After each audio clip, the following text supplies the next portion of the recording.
प्रभार, मैं कौशल तिवारी और बिहनिया संझा में आपका स्वागत है।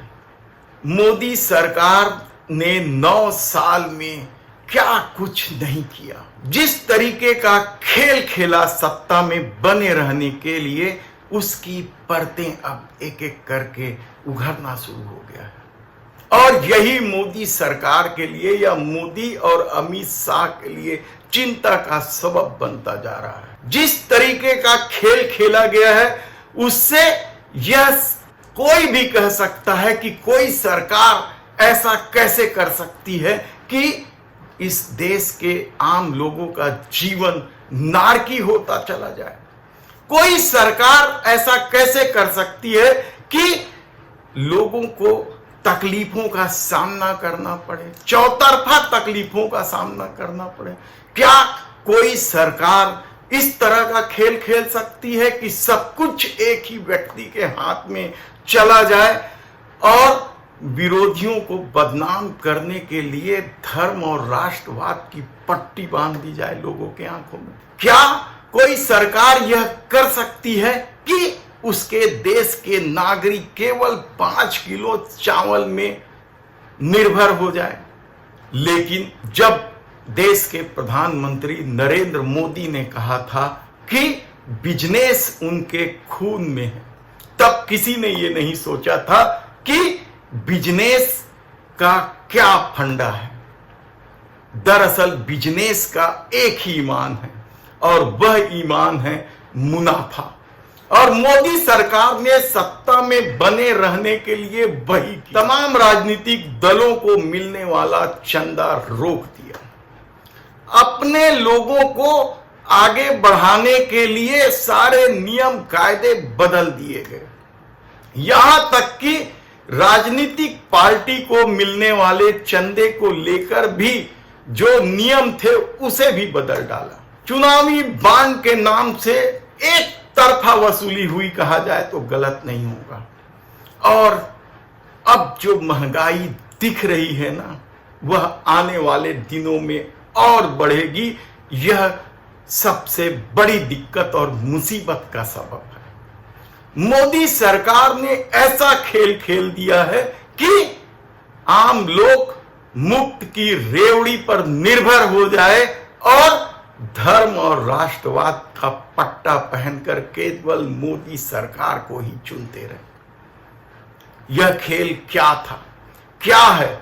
क्या महंगाई बढ़ने की वजह मोदी सरकार की नीति नहीं है? क्या बेरोजगारी बढ़ने की वजह मोदी सरकार की नीति नहीं है? और जो दूसरी मुसीबत है, इसके अलावा जीएसटी को लेकर दूसरे तरह की जो मुसीबत है, उसकी वजह भी मोदी सरकार की वह नीति है जो बिजनेस में खून को इंगित करता है, मुनाफा को ईमान बताकर सब कुछ समेट लेने की कोशिश करता है। और यह खेल इतना भयावह ढंग से खेला गया, चुपचाप षड्यंत्र पूर्वक खेला गया कि आम आदमी की तकलीफ बढ़ती चली जाए और वह केवल धर्म और राष्ट्रवाद का सपना देखता रहे। इस सपने को आकार देने के लिए खेल नहीं खेला गया। सुप्रीम कोर्ट तक भी हेट स्पीच का मामला पहुंचा। जिस जज ने, दिल्ली में मुरलीधर नाम का एक जज ने, जब प्रवेश वर्मा, कपिल मिश्रा, अनुराग ठाकुर के खिलाफ एफआईआर दर्ज करने का आदेश दिया तो उसका उसी रात तबादला कर दिया गया। लेकिन आप यकीन नहीं करेंगे कि इस देश में महंगाई बढ़ने की असली वजह हम आपको बता रहे हैं। हालांकि फाइनेंशियल टाइम्स ने जो खुलासा किया है वह बेहद ही चौंकाने वाला खुलासा है कि किस तरीके से गौतम अडानी की कंपनी को फायदा पहुंचाने के लिए देश के आम लोगों की तकलीफों को नजरअंदाज किया गया, बढ़ती महंगाई को नजरअंदाज किया गया। आप यकीन नहीं करेंगे कि किस तरीके का खेल हुआ। आज हम उसका खुलासा करते हैं। हमने पहले भी बताया कि इस दुनिया में सबसे ज्यादा कोल उत्पादन कोल इंडिया करती है। इस दुनिया में सबसे ज्यादा कोयले की खदान भारत में, लेकिन मोदी सरकार ने शायद अडानी को फायदा पहुंचाने के लिए कोयले का कृत्रिम संकट का माहौल बनाया और बिजली उत्पादन कंपनियों से कह दिया कि आपको विदेशी कोयला यानी जो अडानी सप्लाई कर रहा है वह खरीदना पड़ेगा। कोल इंडिया के माध्यम से भी 10% यही विदेशी कोयला मिलाकर बिकवाने का काम किया गया। देसी कोयले से 10 गुना ज्यादा महंगा यह कोयला। और यही नहीं, खुलासा तो उस अखबार ने यह कर दिया कि कोयला जहां से चला ऑस्ट्रेलिया से, वहां उसकी कीमत कुछ थी और पोर्ट में आते आते उसकी कीमत बढ़ गई और कंपनी तक जाते जाते उसकी कीमत कई गुना बढ़ गई। बिजली की कीमत बढ़ गई। बिजली की कीमत बढ़ने का मतलब आप समझते हैं? बिजली का कीमत बढ़ने का मतलब यह है कि हर क्षेत्र में कीमत बढ़ जाना। आप फैक्ट्री चलाते हैं, कीमत बढ़ेगा, बिजली की कीमत बढ़ेगी, उत्पादन की कीमत बढ़ेगी। आप किसान हैं और सिंचाई के लिए बिजली पंप का इस्तेमाल करते हैं, बिजली की कीमत बढ़ेगी, उपज की कीमत बढ़ेगी, लागत बढ़ेगी और फिर बाजार में जब वह प्रोडक्ट सामने आएगा, बिकने आएगा तो बढ़ी हुई कीमत में आएगा।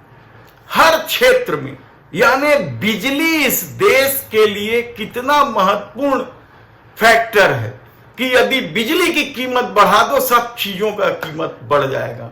हर फैक्ट्री, चाहे तेल उत्पादन करता हो खाने का या मिठाइयां बनाता, हर तरह की वस्तुओं की कीमत बढ़ जाएगी।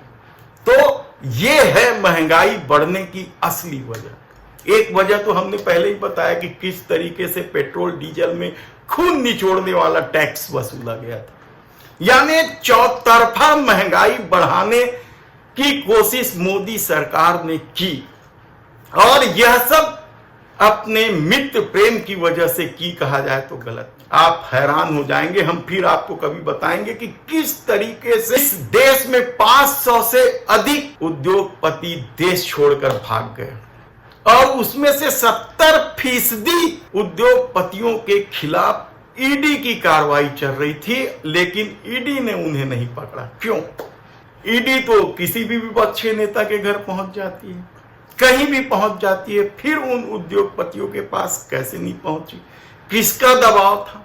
और बेरोजगारी बढ़ने की वजह भी मित्र प्रेम है, क्योंकि जिस तरीके से सार्वजनिक क्षेत्र की कंपनियों को बेचा गया उससे रोजगार कम हुए, जिस तरीके से निजी सेक्टरों को बढ़ावा दिया गया वहां भी रोजगार पैदा नहीं हुआ। जीएसटी की विसंगतियां किस कदर रही है यह किसी से छिपा नहीं है। 70 साल में पहली बार आटा, मुर्रा, गुड़ जैसे आवश्यक की चीजों पर जीएसटी लगाई गई, यानी बिजनेस का एक ही ईमान, मुनाफा, हर हाल में पैसा चाहिए। और वह पैसा कहां जा रहा था? वह पैसा केवल कारपोरेट सेक्टरों को जा रहा था, कहा जाए तो गलत नहीं होगा। झुनझुना पकड़ा दिया गया था 5 किलो अनाज के नाम पर कि देखिए हम 5 किलो अनाज दे रहे हैं, लेकिन उससे